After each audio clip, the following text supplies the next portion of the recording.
कमजोरों के दुख पर रहम मत खाओ। रहम एक जाल भी हो सकता है।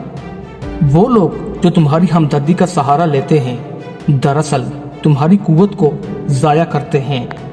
जहां तुमने अपना वक्त, अपनी तवानाई, अपनी हमदर्दी और अपनी ताकत उन लोगों पर खर्च कर दी जो खुद अपने लिए कुछ नहीं करते, तो तुम्हारा वजूद पिघल जाएगा और एक दिन तुम खुद दिफा के काबिल ना रहोगे। फातेह वो नहीं जो सबको बचा ले, फातेह वो है जो अपनी कुव्वत को बचाकर उसे सही वक्त में इस्तेमाल करे। रहम एक औजार हो, ना कि आदत। रहम एक ऐसा जज्बा है जो इंसान के दिल को नरम बना देता है। हम समझते हैं कि रहम करना इंसानियत की सबसे बड़ी पहचान है, मगर कभी कभी यही रहम इंसान की सबसे बड़ी कमजोरी बन जाता है। जिंदगी में कुछ लोग ऐसे होते हैं जो तुम्हारी नरमी को तुम्हारा हथियार नहीं बल्कि तुम्हारी कमजोरी समझते हैं। वो तुम्हारे एहसानात का फ़ायदा उठाते हैं, तुम्हारी हमदर्दी से अपनी आसानियाँ बनाते हैं और तुम मोहब्बत या इंसानियत के नाम पर आहिस्ता आहिस्ता अपनी ताकत उनके कदमों में रख देते हो।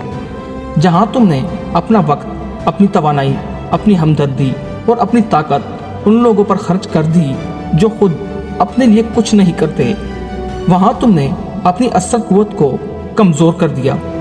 रहम अगर हद से बढ़ जाए तो इंसान को अंदर से तोड़ देता है, और जब तुम अंदर से टूट जाओ तो एक दिन तुम अपने ही दिफा के काबिल नहीं रहते। याद रखो, रहम खूबसूरत है मगर अंधा रहम तबाहकुन। तुम्हारी हमदर्दी की भी एक हद होनी चाहिए, क्योंकि अगर तुम हर कमजोर के दुख को अपना दुख बना लोगे तो एक दिन तुम्हारे पास खुद के लिए कुछ नहीं बचेगा।